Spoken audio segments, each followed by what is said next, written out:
For this cause was the gospel preached. Was the gospel preached. Also to them that are dead. Also to them that are in hell. That they might be judged. That they might be judged. According to men in the flesh. They may be judged according to men in the flesh, because that is the only place there is judgment.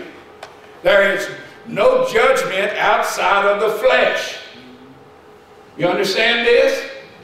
There is no judgment outside of the parameters of the operations of the flesh. All judgment pertains to what you do in the flesh. How do you sin? You sin based upon what you do in the flesh. And that's where judgment is. For this cause was the gospel preached unto them that were dead, that they may what?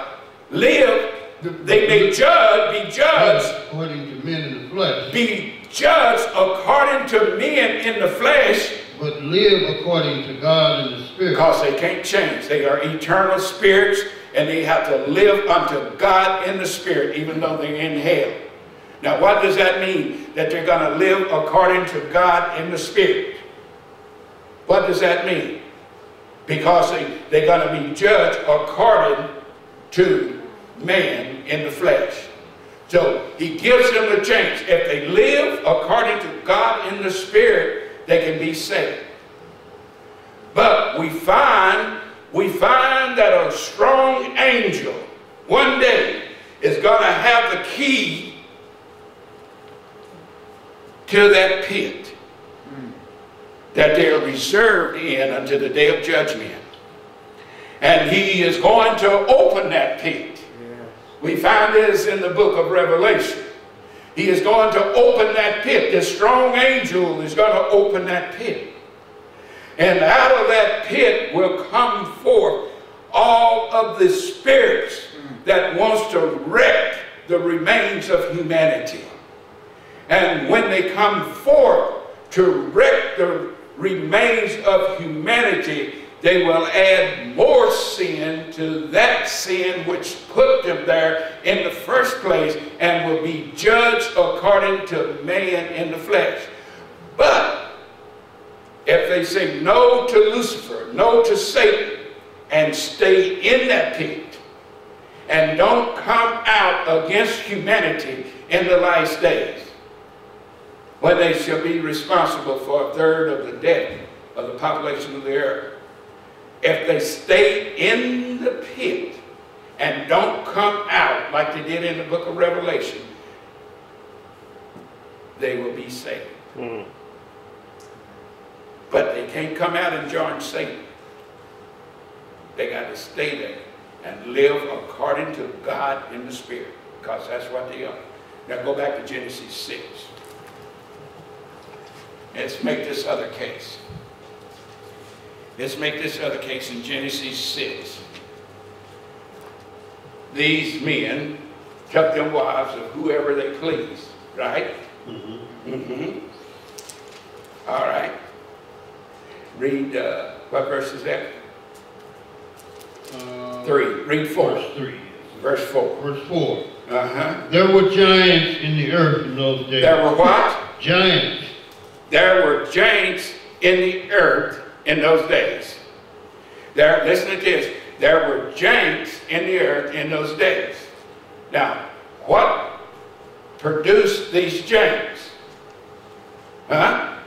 Well, I believe it was that cohabitation between the sons of God. It was the cohabitation between the sons of God and the daughters of men that produced these giants. Well, you're going to see this here in a minute. You just give me a little bit of time. I'm long-winded, and it takes me a long time to explain things. Read on. And also after that. And also after that. When the sons of God came in unto the daughters of men, and they bare children to them. After that. After that, something has happened. And what had happened is that they took them wives of whoever they pleased. And after they took them wives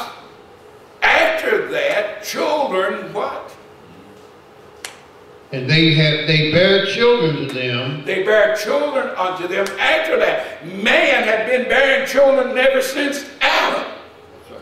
Wasn't no after that. Come on. Was no after that. Uh-huh. Man had been begetting children since Adam. Yeah. And this is how long since Adam? About 2,000 years? It's about 2,000 years since Adam. Uh-huh. What do you mean after that?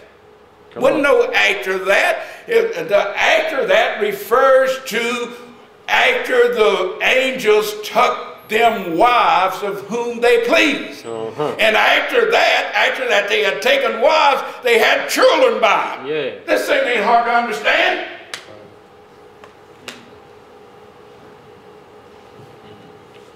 These children, angels are mighty.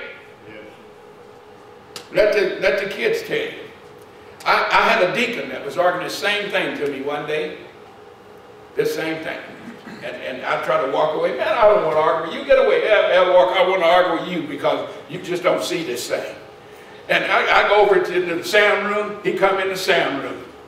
I come out of the sound room. He's still in my face. He would not get out. I ain't getting out of your face until you agree and see this thing the way you're supposed to see it. That these were devout men. These were devout men. These were great men. These are that. They come down through the lineage of this son of Adam. They come down through this lineage. They were the cream of the choice. He come out. He got in my face. He got almost rubbing snot. And he like this. And he turned around and went and sat down. And to this day, he ain't never argued nothing else with me. Nothing else. After service, he got up. He said, well, I got to confess this. He said, Elder Walker, when I was arguing with you, and I got in your face, he said, this great, big, humongous angel appeared behind you. And he wasn't happy. He said, I don't want to face that angel no more. He said, as far as I'm concerned, you're right about everything. This man ain't never argued no more. Now the kids see this angel all the time. The kids see this angel all the time. And my enemy sees this angel. We do have angels, my friend. Yes. I know I have one. He's here with me today. You can take him on if you want to. But he is most unkind when you do. After that, they bare children unto the daughters of men. Now, read what kind of children were these? The same became mighty men. What? These same children became what? Mighty men. Mighty men. I said, what does that mean? That means that he was mighty. He was mighty in God. I said, it does? Yeah. I said, well, tell me a little bit more. Read on. The same became mighty men who were of old. Yeah. And what? Men of renown. I said, tell me a little bit about that. It said they knew all about everything. They were men of renown. They knew all about God and everything. I said, they did? He said, yeah. I said, hit yourself right in between the eyes for me. He said, what do I want to do?